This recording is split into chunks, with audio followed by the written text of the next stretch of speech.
Hello, friends on the VC. Dave Dark Dove back with another vinyl update for you. A lot of stuff to show, a lot of very, very nice stuff.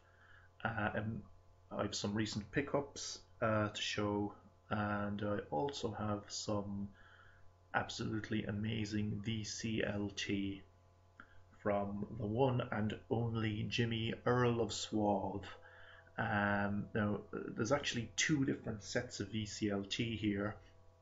Um, the first few items I'm going to show you is something that I actually received in the post from Jimmy the other day, and this VCLT I was expecting because he told me previously, but there was a kind of yesterday I got something of a surprise.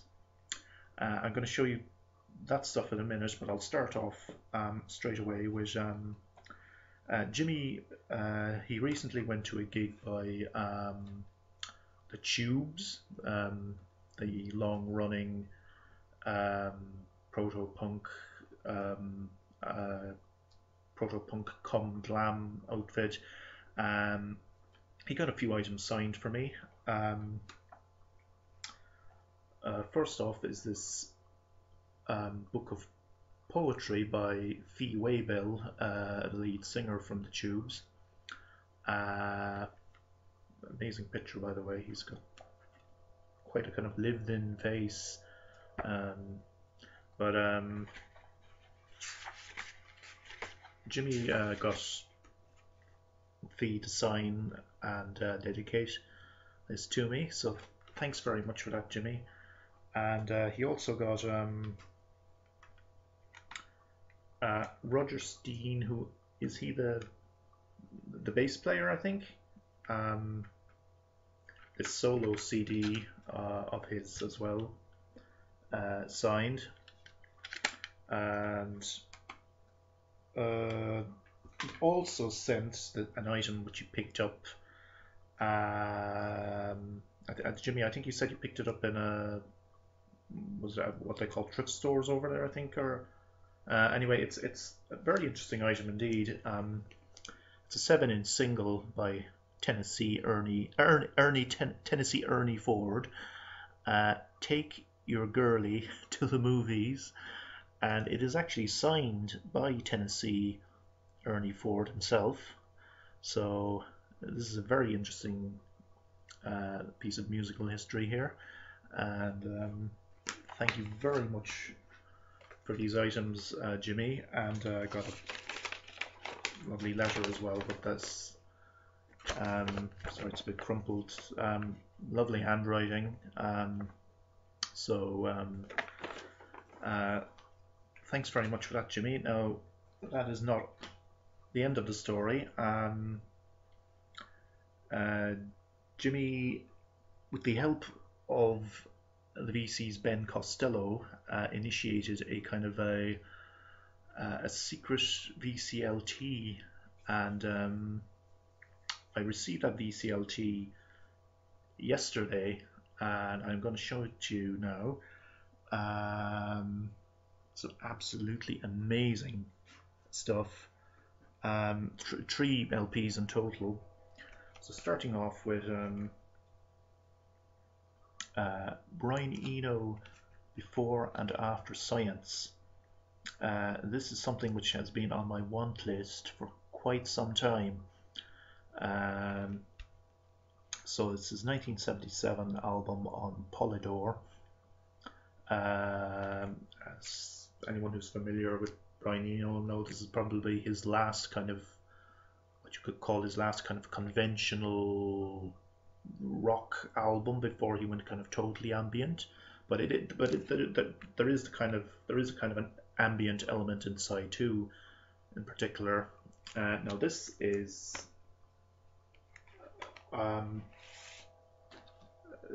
an original UK pressing. Now I was absolutely taken aback when I took this out of the package and found it. But there was another surprise inside. It is a first pressing with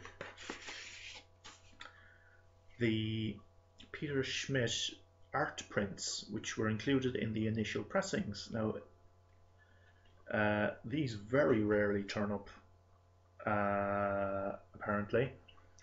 So they're in this nice little matte cardboard package, or kind of envelope, I suppose you'd call it. And here are 4 prints. They're by Peter Schmidt, who I believe is either Austrian or Swiss. So he did those in collaboration with Eno to kind of illustrate aspects of the album. Absolutely beautiful prints. Kind of almost have a kind of Art Nouveau kind of a quality to them. And this album, I've previously kind of looked it up, because it's one that I've been kind of which I've been looking to get for a while, and it generally is quite pricey with the prints. So I hope this didn't cost you too much, Jimmy. But this is absolutely incredible. This is just this is really now something that is just big on my want list. And that's not all. I'll just put these back in. Just careful. So there's two other items, 2 other LPs, and 2 other LPs which are also by artists kind of big on my want list. So I'll show you them now. So this is by Magma, the French progressive band from the 70s. Now I refer to them as progressive, as a prog, because that's generally how they're referred to. But really, they're kind of off in a kind of a category of their own, really. This is the full title of this is Contarcos. It's from 1974. Again, a UK original pressing. Now, Magma, they are very, very hard to find on the wild. I personally have never come across them on the wild. I've long wanted to get something by them, because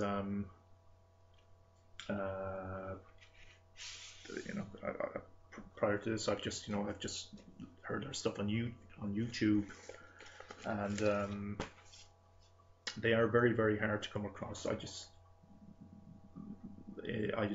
never come across anything by them at record fairs or record shops here. So this is so I'm really, really delighted to get this. This is the album itself is for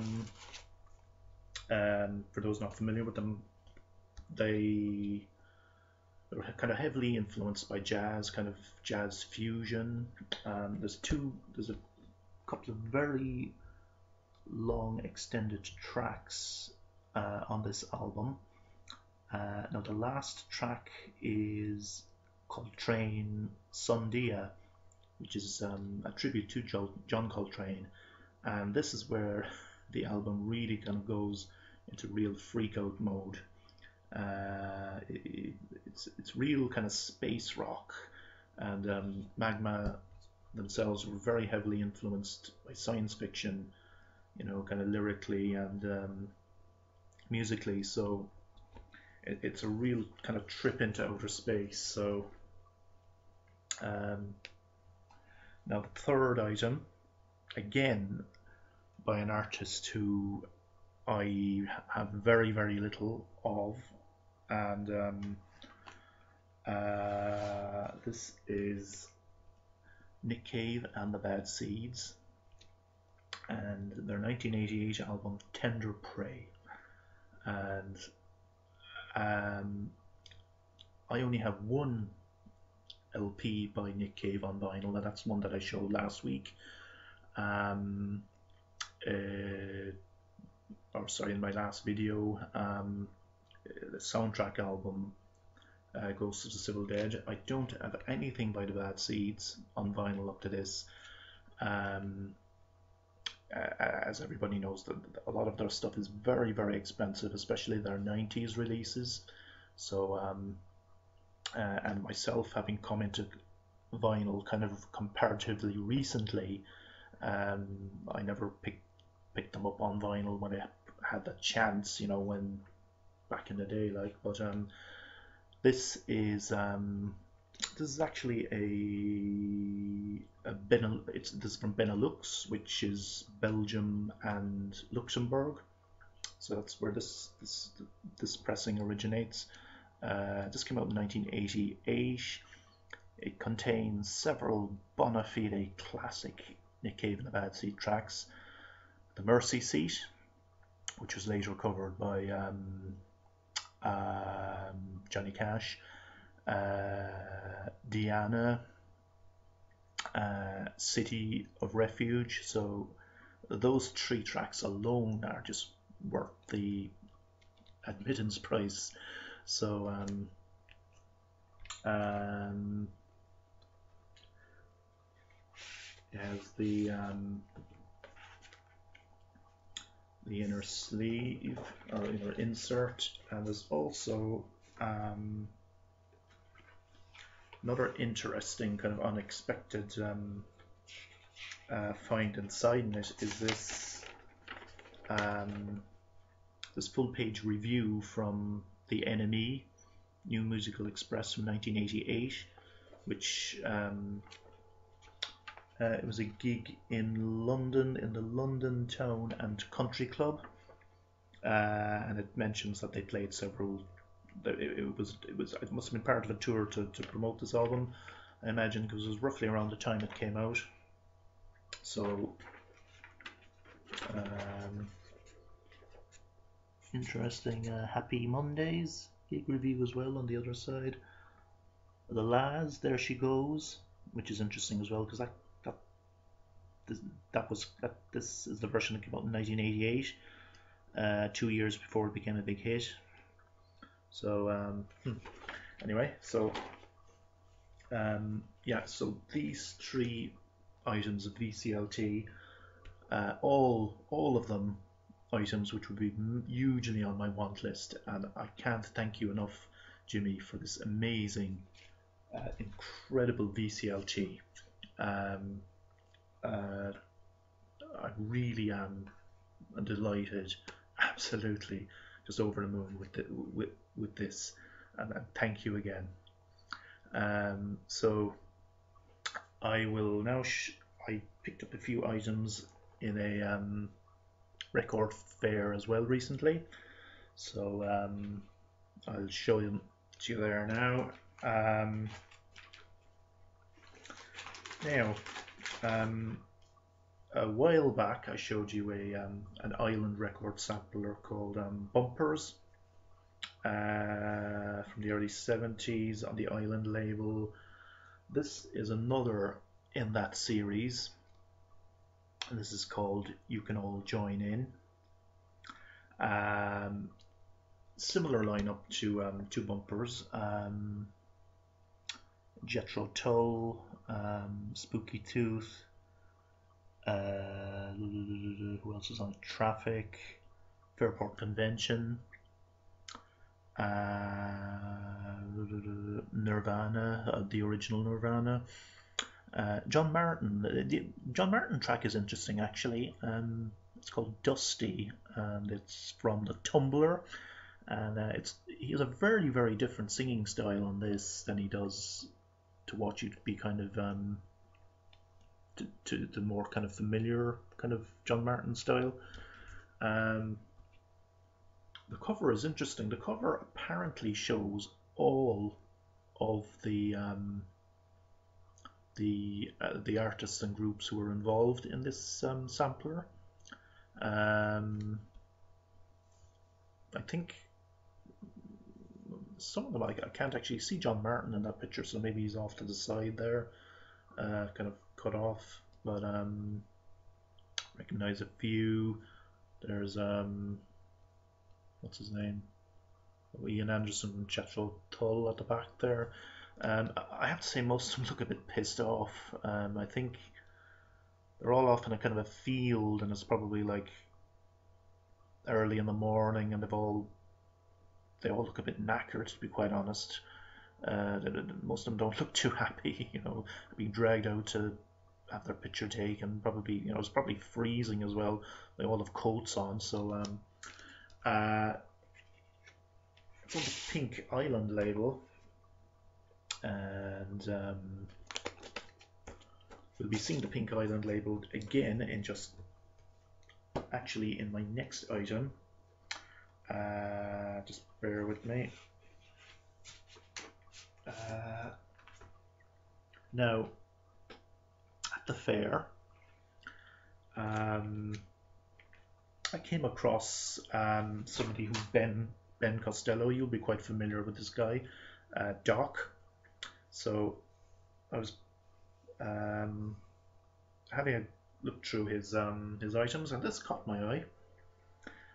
This is a band now who prior to this I do not have anything actually by them. Jethro Tull, Stand Up. This is their second album.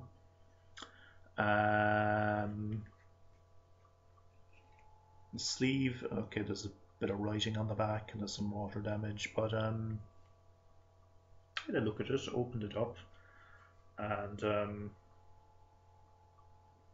what but it's the original first pressing with the pop-up. So yeah, and it's perfect condition, perfectly intact. Okay,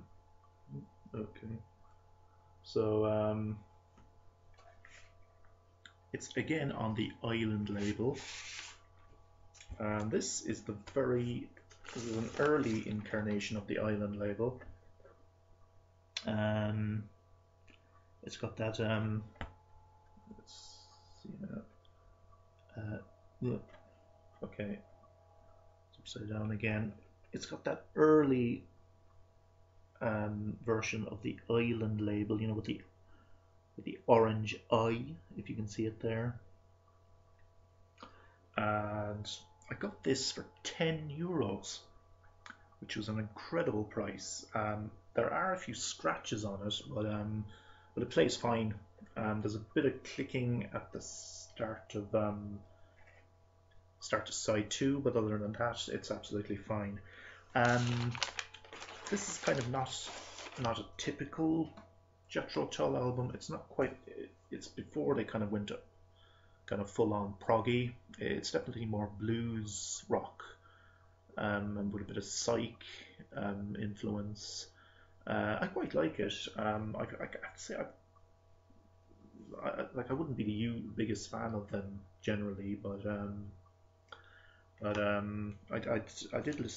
do like this album, having played it a few times, and of course it's Pink Island. It's an early version of the Island Pink label, and of course it's got this.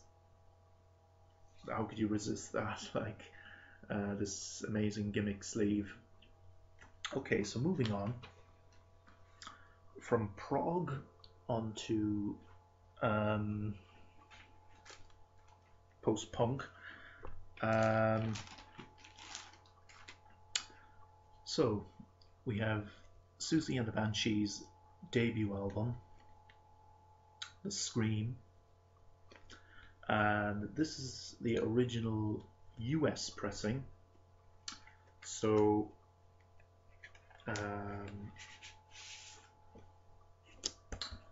it has Hong Kong Garden on it, which is not included in the original UK press. Of Polydor. Yeah, so